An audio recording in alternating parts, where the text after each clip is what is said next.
tardes, bienvenido a un nuevo programa, un día viernes especial, ¿cierto? En donde tenemos nuevamente invitado a nuestro querido Hernán García Moresco, quien nos va a acompañar hoy para hablar de las primarias presidenciales y de la contingencia actual respecto a las nuevas candidaturas que hay dando vueltas, ¿cierto? Vamos a hacer un análisis de este tema.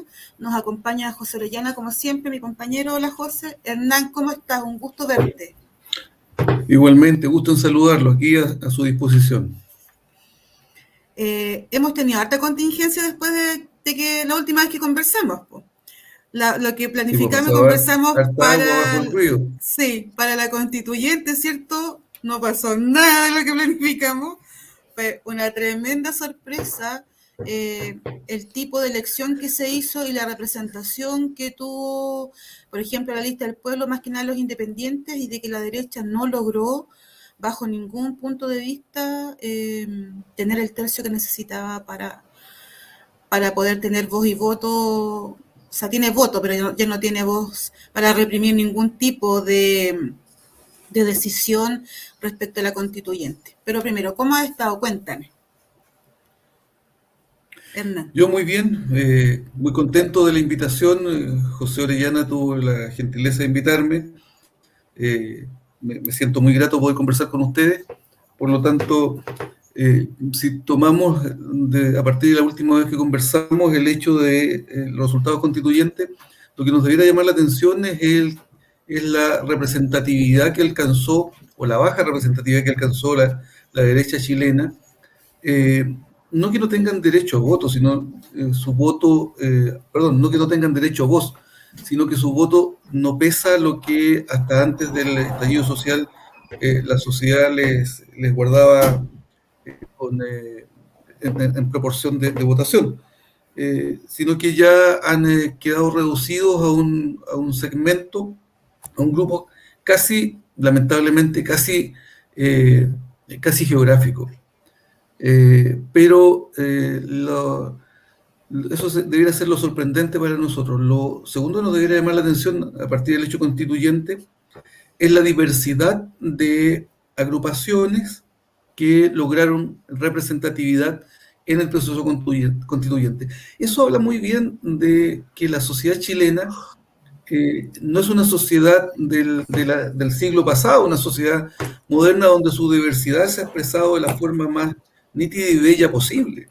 Yo creo que eso es un buen momento para la sociedad chilena, saber de que tiene grandes espacios de representación en todos los ámbitos, o en gran parte de todos los ámbitos, digamos.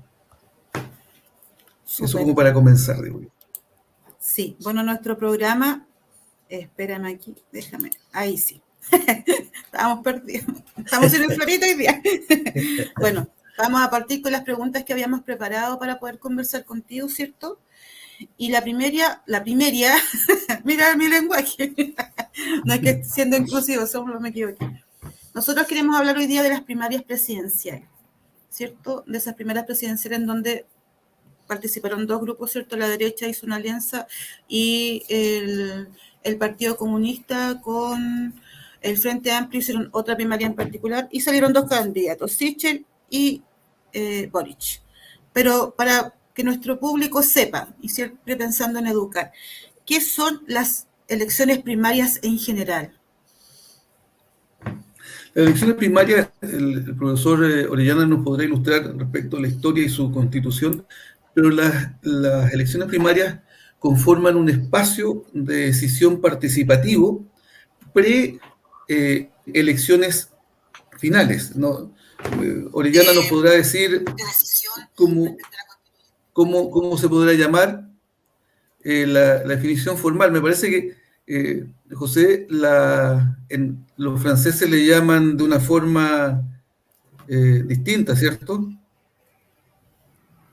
Sí, o sea, el ejercicio de la elección primaria tiene un asiento en términos más cotidianos, por lo menos para nuestro país, a propósito de lo que implicaron los antecedentes de discusión para profundizar la democracia en el país también, un antecedente muy lineal con lo que ocurre en el mundo central, las democracias más desarrolladas y en específico la norteamericana. El ejercicio de primaria que se logra hoy día establecer ya en el año 2012 vía ley 20.640 es un ejercicio de preparación hacia lo que son los momentos de definición definitivo de las elecciones presidenciales y congresales en el caso chileno. Entonces, ese momento es también uno que, con el ejercicio de primarias, se supone se va a gestionar de manera bastante más limpia respecto de una multiplicidad de candidaturas que tengan que enfrentar los comicios presidenciales o congresales. Y en esa perspectiva, entonces, supone este ejercicio de primaria legal regido por la ley 20.640, que está instalada en el año 2012, promulgada, supone un paso adelante hacia la consolidación y fortalecimiento de la democracia. Eso es lo que se indica regularmente sobre el ejercicio de primaria. También está el otro aspecto que es, y también muy debatible para varios y varias, pero por eso también tiene sentido, que ayuda a que los distintos partidos políticos vayan resolviendo sus distintas percepciones, no percepciones, sino que sus distintas perspectivas en términos de candidatos y candidatas que buscan una representación en el ámbito presidencial o congresal.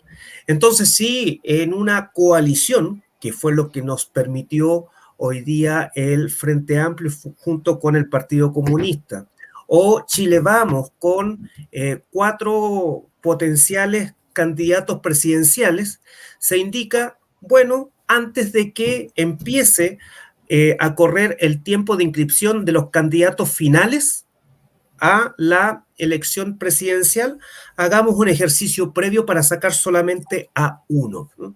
Y eso supone también ordenar el ejercicio electoral para adelante.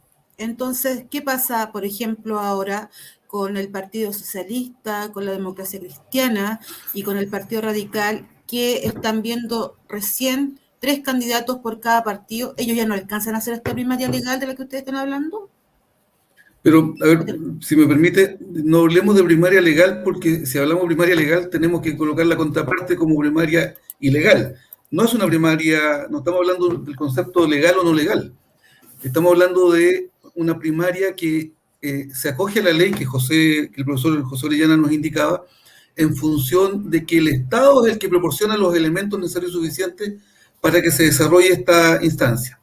Pero las primarias que nosotros asistimos hace poco son el resultado de un ejercicio de participación convocado. Si mal no recuerdo, la primera primaria que vivimos fue con Lago Saldívar. Si mal no recuerdo, hubo un ejercicio anterior a Lago Saldívar. Pero la primaria de Lago Saldívar ya fue un ejemplo de utilizar un mecanismo un mecanismo de predefinición de candidato presidencial. En la actualidad, luego del año 2000, que es el momento que recuerdo de primaria, luego del año 2000, cuando la nominación recae en manos de Ricardo Lago, se han podido desarrollar más elecciones primarias, no solo en el ámbito presidencial, sino también en el ámbito de las elecciones congresales y de alcalde, y ahora asistimos además a una elección primaria,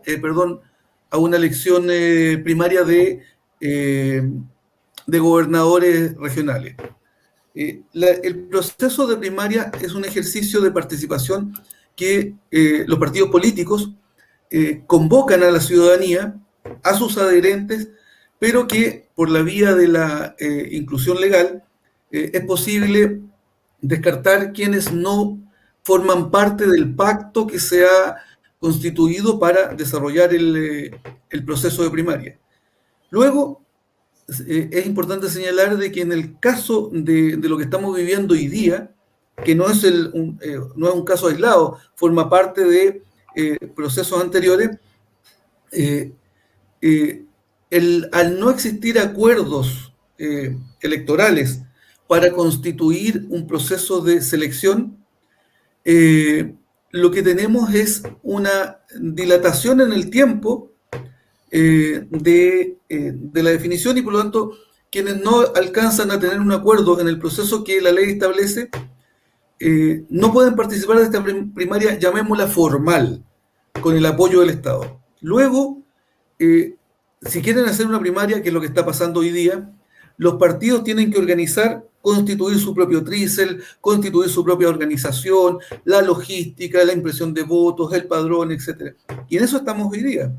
El proceso de elección de primarias de unidad constituyente no es un proceso no legal, es un proceso que no está acogido el proceso a la formalidad que la ley establece para que el Estado lo incorpore y aporte en el proceso de participación. Uno se llena de confusiones y no entiende por qué una parte del espectro política hizo primaria, ¿cierto?, en donde participa Cervel y todo, y otro sector, que debido yo, a mi parecer, haber tenido listo este tema, saca un tercer candidato, ¿cierto?, de la alianza de la izquierda de centro izquierda, días después de hechas las primarias, en donde sale Boric, entre comillas, representando un sector de la izquierda. Entonces es como... Pero recuerda que la vez pasada, el 2017, o previo a la elección del 2017, se vivió una primaria donde estuvo, la derecha también hizo un proceso de selección, y el Frente Amplio también hizo lo propio, solo Frente Amplio. Y en esa oportunidad salió la candidata del Frente Amplio, que luego representó a su sector. Se generaron un conjunto de... las primarias tampoco son un mecanismo que podamos decir que está decantado. El que salió en la primaria tiene... José, ¿tú me escuchas a mí? ¿Me escuchan? ¿Me escuchas, Hernán? Sí, yo escucho bien. Sí. Yo decía lo siguiente, que el resultado de la primaria no es un resultado definitivo. En el ámbito de las elecciones municipales, particularmente de alcalde, no existen datos que nos permitan confirmar que quien gane la primaria se transforme en alcalde. Al contrario, no da la seguridad. Lo que resuelve es un problema de selección entre una multiplicidad de candidatos.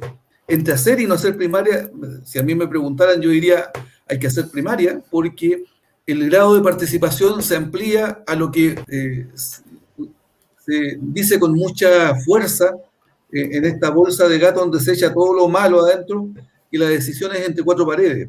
O sea, entre elegir entre cuatro paredes y convocar a participar a la ciudadanía, más allá de la cantidad de convocados, sino es el solo hecho de convocar a la ciudadanía. En Estados Unidos, sin ir más lejos, si los republicanos o los... no me acuerdo cuál es el otro sector, los republicanos, ¿José? Demócratas. Claro, los republicanos y los demócratas, si votan más o menos en uno u otro sector, no es un punto de referencia. Es la calidad de la campaña que acompaña después la definición de la primaria.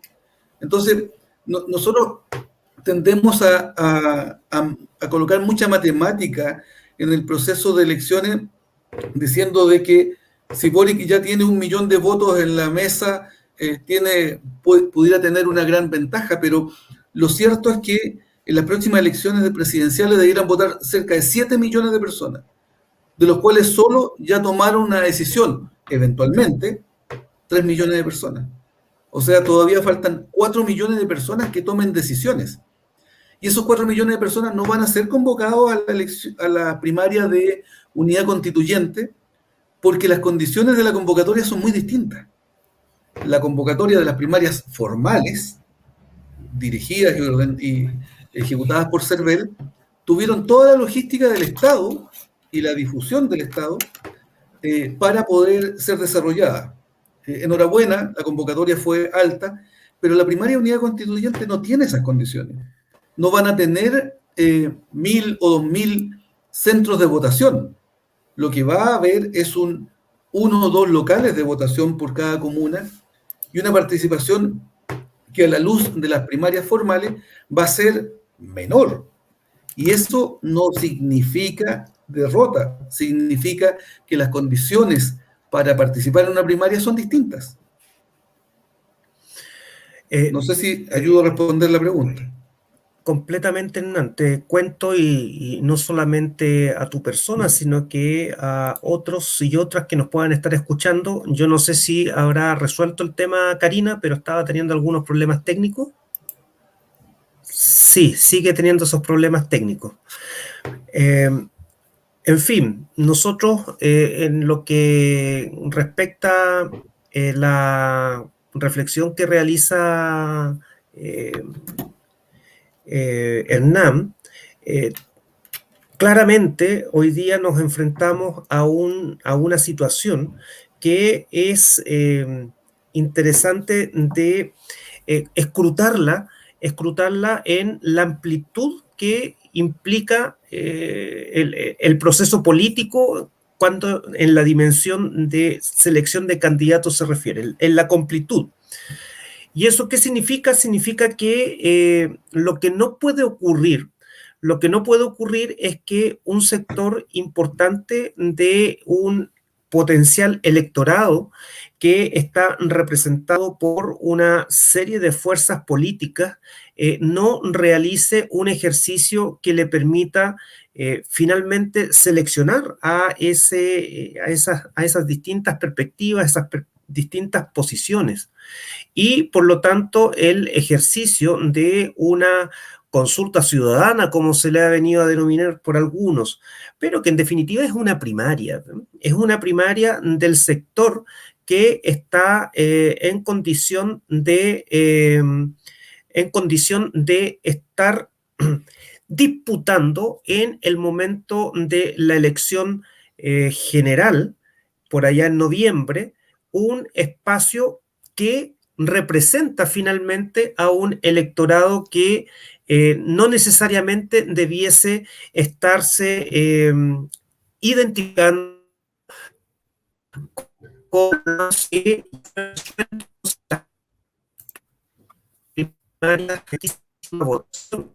por lo tanto, más allá de los problemas de logística, más allá de los problemas de número que potencialmente pueda establecer este ejercicio de primaria convencional, lo que se tiene que colocar en valor y a buena hora es que se resuelva de forma participativa.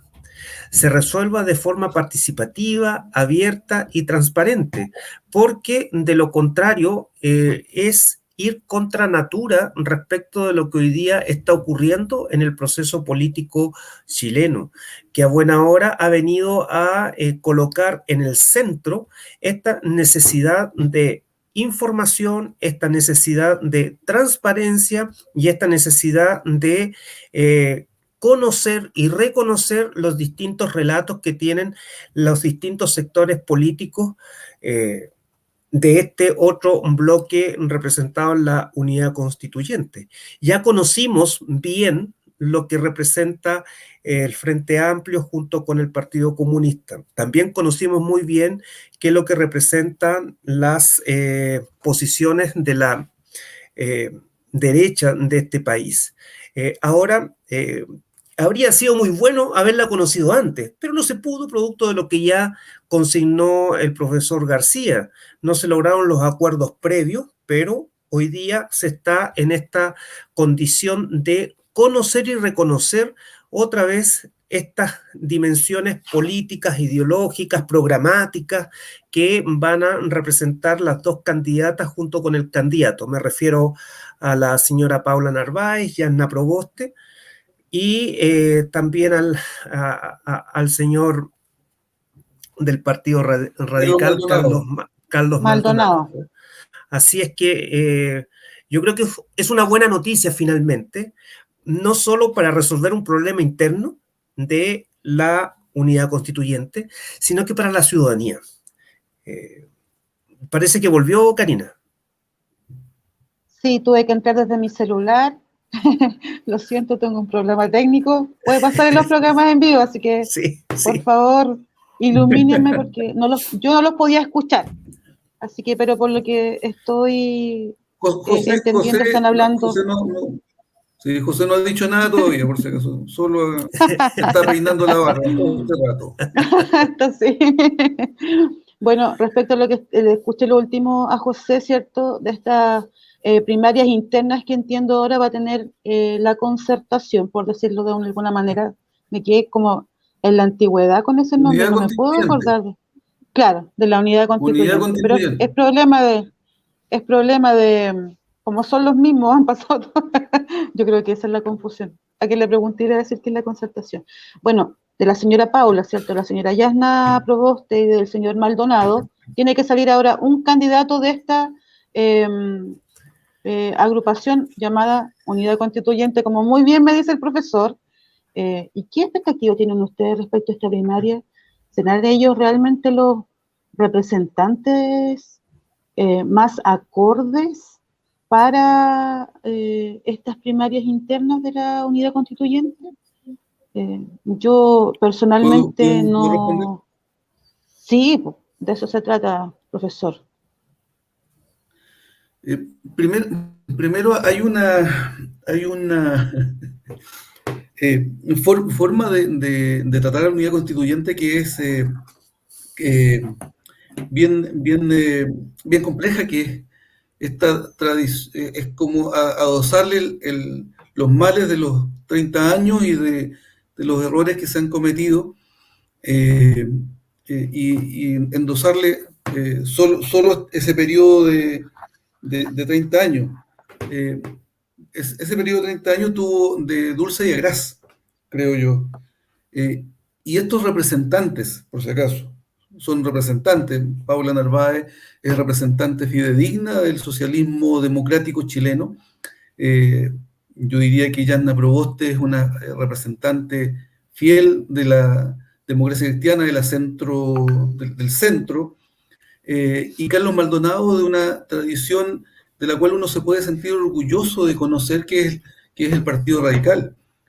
Los tres grupos de posiciones sociales, ideológicas y culturales son un aporte a la sociedad, son un aporte que uno no puede desechar, que no puede rehuir, que forman parte de la historia del país, están íntimamente enlazados con la historia de trabajadores, de obreros, de profesionales, en la cultura educacional de Chile, y representan a través de sus lineamientos y en particular de los conglomerados que los apoyan, definiciones políticas, sociales y culturales que buscan transformar la sociedad y hacer una mejor sociedad, mucho más en el contexto de lo que la humanidad está viviendo, que es la pandemia, de una necesidad de reconstrucción social, económica y política, que en el caso de Chile tiene el componente político a partir del estallido social.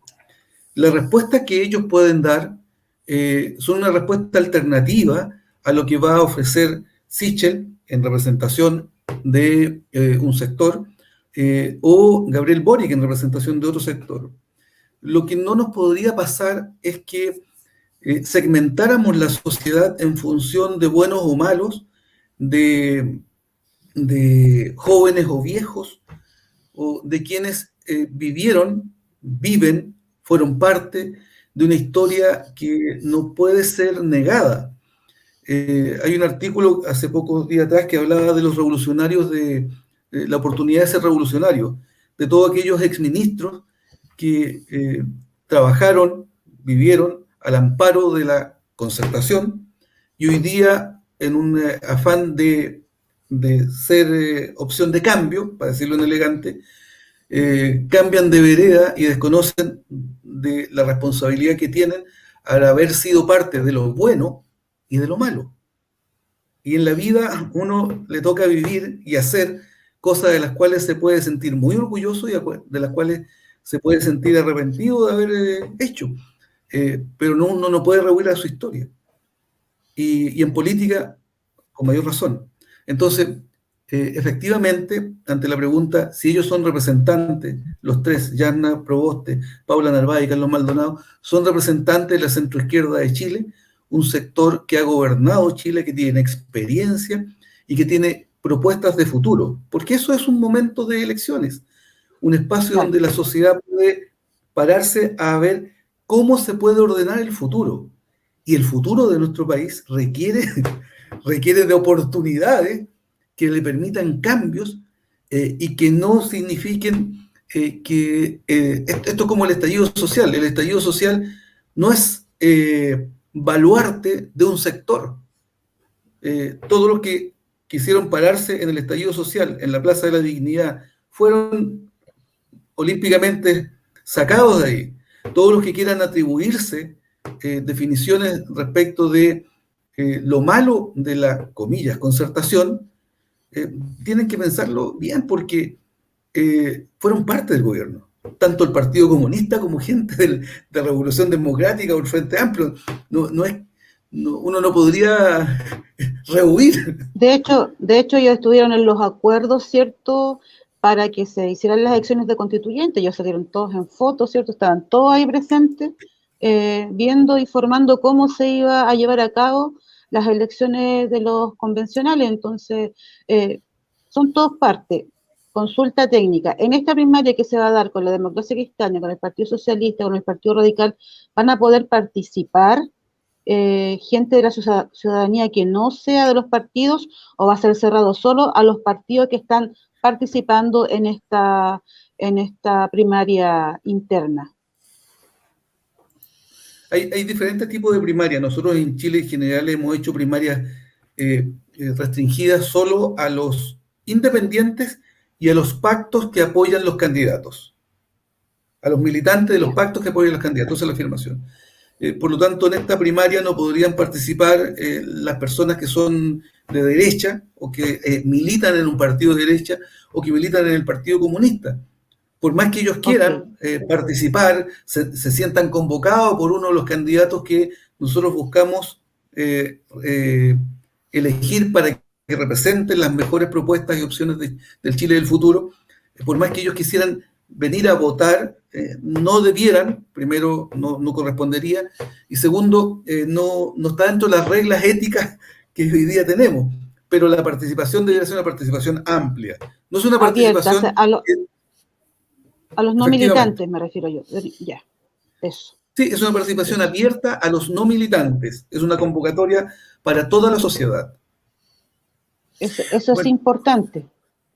Ahí hay un desafío que ha sido parte de la dimensión que se le ha puesto en tensión a este ejercicio de unidad constituyente en su quehacer o en su despliegue de convocatoria.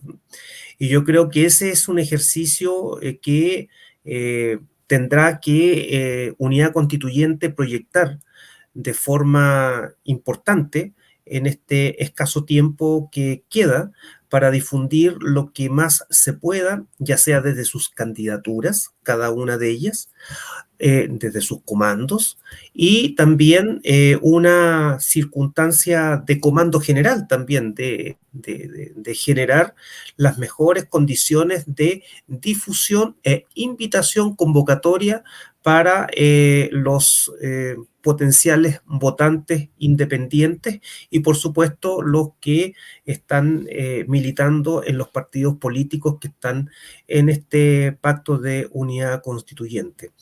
Y eso claramente es una de las dimensiones que se colocaba como en tensión, porque las primarias anteriores tuvieron todo el soporte mediático, tuvieron el soporte de una franja electoral, y todo eso es lo que de algún modo el Pacto Unidad Constituyente más Nuevo Trato y el Partido Liberal van a tener que proyectar en este quehacer de convocatoria, invitación y de información, ¿tá? De información. Porque, como ya lo comentábamos hace un tiempo, hace unos minutos atrás, lo que no puede ocurrir es que no se transmita y no se informe esta necesaria visibilización, gestión de estas miradas que también son parte importante del sistema político nacional, pero también de el territorio, también de una ciudadanía, de unos vecinos, de unas vecinas que se encuentran a lo largo de todo el país, a lo largo y ancho del país, en donde tiene que conocerse esta cuestión que estamos analizando en este instante. No es igual a que las dificultades impidan informar. Y claramente habrá que asumir las críticas, porque no puede ser de otro modo, y colocarlas siempre en el lugar que les corresponde desde una posibilidad de construcción, de contribuir a un mejor país, creo. Y respecto a lo que estás conversando, José, tenemos una pregunta de Ramiro Catalán, profesor, que dice: ¿qué puede ofrecer Unidad Constituyente para el Chile que están haciendo? Interesante pregunta. Súper interesante la pregunta, y tiene una respuesta clara. Cuando construimos una casa, una nueva casa, y esta nueva casa está conformada por integrantes que deciden de mutuo propio establecer un núcleo, esta casa no parte de cero, no puede partir de la nada, tiene que partir con la experiencia de quienes se han convocado a constituir esta casa. Primero, el proceso constituyente en Chile requiere la mirada de todos y todas. No podría quedar alguien fuera de la unidad del proceso constituyente, y por eso resultó muy bello, importante, enriquecedor que los pueblos originarios fueran parte del proceso constituyente. Y yo creo que la norma y regla de que los pueblos originarios tengan escaños reservados, así como exista paridad de género en la elección de representantes, en todo ámbito, diría yo, debería ser una norma que se establezca, pero para establecerla tuvimos que vivir la experiencia de lo que significó bueno y malo. Entre paréntesis, el proceso constituyente donde se aplicó esta nueva regla de paridad de género, paradojalmente no se aplicó a mujeres, sino se aplicó a hombres. Y se aplicó a hombres porque fueron electas más mujeres de las que, comillas, la regla establecía. Si hubieran sido más hombres, tendrían que haber salido hombres para que ingresaran mujeres. Pero en este caso pasó todo lo contrario. Lo que implica es que la sociedad chilena ha hecho parte de sí el concepto de igualdad de género, de respeto, de dignidad, de trato digno. Y estos conceptos no son conceptos aleatorios o que hayan surgido en los últimos años. Son conceptos que se han asentado a partir de lo que las personas reniegan y que se llaman gobiernos de la concertación. Sin ir más lejos, los gobiernos de Michelle Bachelet propiciaron la igualdad de género en todas sus dimensiones. Y se buscaron las mejores normas para poder establecer la incorporación de la mujer en todos los espacios. Desde el gobierno de Michelle Bachelet se estableció que ya no existía una elección dual en cada distrito para elegir parlamentarios. Y por lo tanto, este argumento del duopolio fue desdibujado por el gobierno de Michelle Bachelet en favor de que existiera representación de todos los sectores. Producto de esto es que llegan al Congreso grupos que antes no estaban representados. Para lograr eso se requiere experiencia, se requiere conocer, tener no solo cercanía como tenía Michelle Bachelet, sino empatía con el quehacer de la sociedad.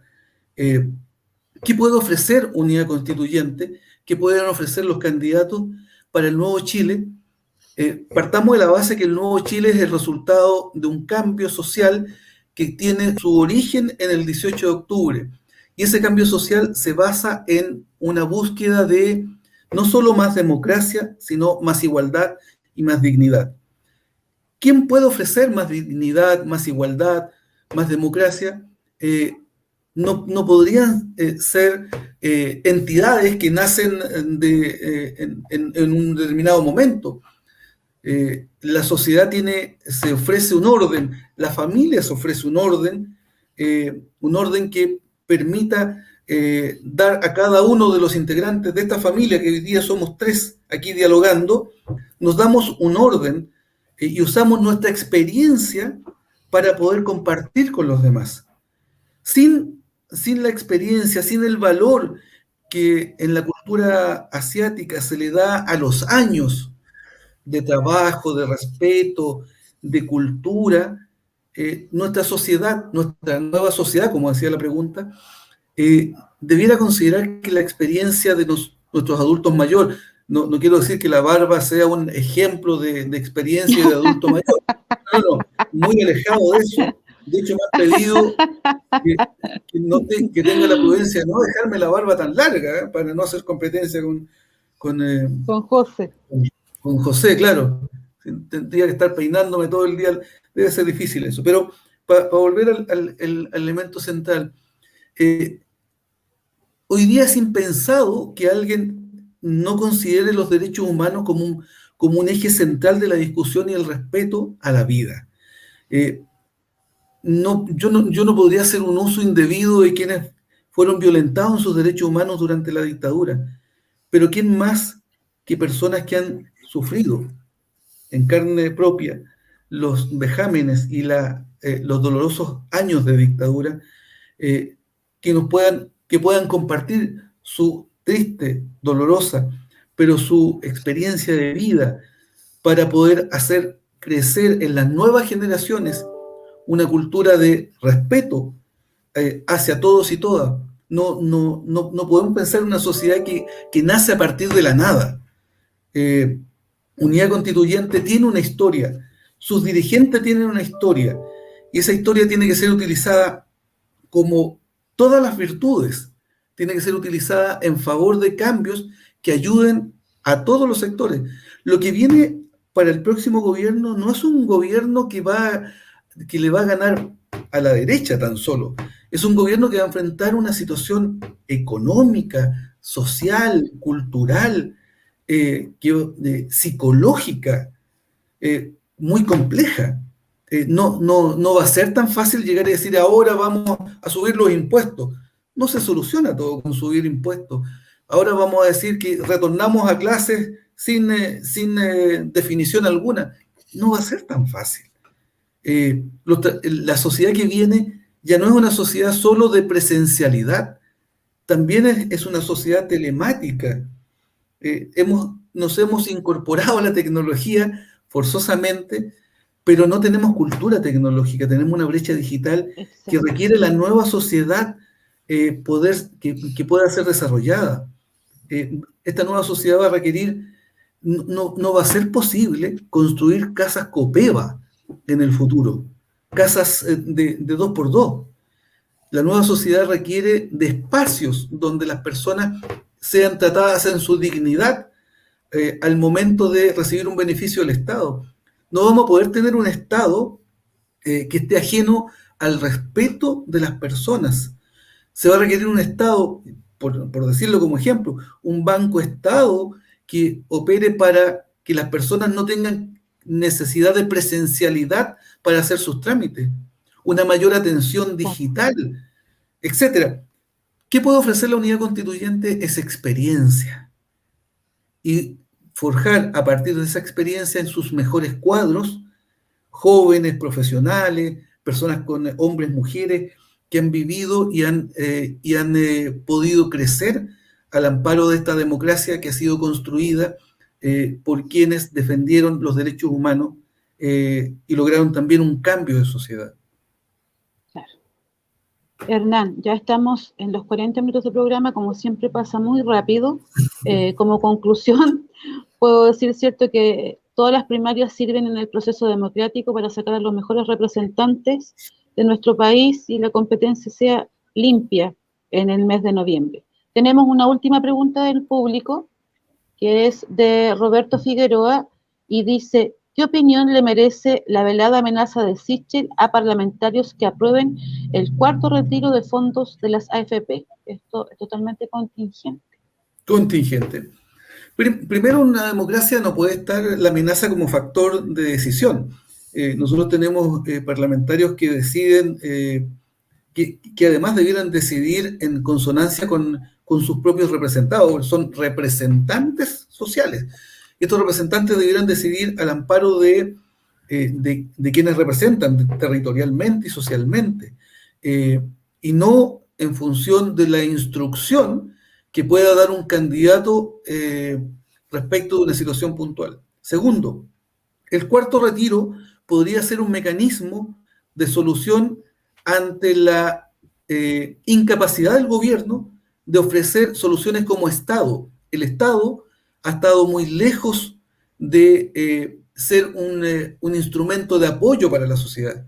El Estado, cuando las personas no pagamos nuestros impuestos, va sobre nosotros a requerirnos inmediatamente que paguemos IVA, en el caso de las empresas grandes, medianas o pequeñas, o de las contribuciones, en el caso de quienes tengan una propiedad. Pero el Estado fue requerido en el marco de la pandemia y fue un Estado ausente, de tal forma que las personas nos vimos, me incluyo, en la necesidad de retirar, hacer 3 retiros. Pero si el Estado no está disponible, va a ser necesario, lamentablemente, hacer un cuarto retiro que va en desmedro de la jubilación, pero un cuarto retiro porque no hay solución desde el Estado. Si es un Estado liberal, y aquí es necesario focalizar que lo que tenemos es un Estado neoliberal, dirigido por un gobierno neoliberal que no logra empatizar con la necesidad de la población. Entonces, si lo enlazamos con la pregunta anterior, ¿qué puede ofrecer unidad constituyente? Un Estado preocupado de la ciudadanía. Que sea efectiva la ayuda y la solución cuando se requiera y no un año y medio después de pandemia, en donde recién a la gente se le está dando una ayuda generalizada, ¿cierto? Pero la posición de un candidato presidencial en un tema tan sensible como esto, yo creo que no es conveniente, ¿cierto? Yo creo que ahí hubo, como se dice desde hace un tiempo a esta parte, cuando hay exabruptos, una suerte de pasar 1, 2, 3 o 4 pueblos de lo que corresponde. Porque se supone que en una democracia donde hay separación de poderes, el poder legislativo se supone es respetuoso del poder ejecutivo y el ejecutivo es respetuoso del legislativo y así también con el judicial. Quien transgreda esa norma sin perjuicio de una tensión u otra, regularmente es muy criticado, dado que vulnera un principio democrático que está instalado no solo en una cuestión de constitución, sino que en el imaginario transversal de cualquier razonamiento. Entonces, que un candidato haga esa afirmación, francamente, es un despropósito. No sé si habrá existido algún diseño del marketing político para mandarse o despacharse esa afirmación. Creo que allí, en términos del análisis político, ¿no?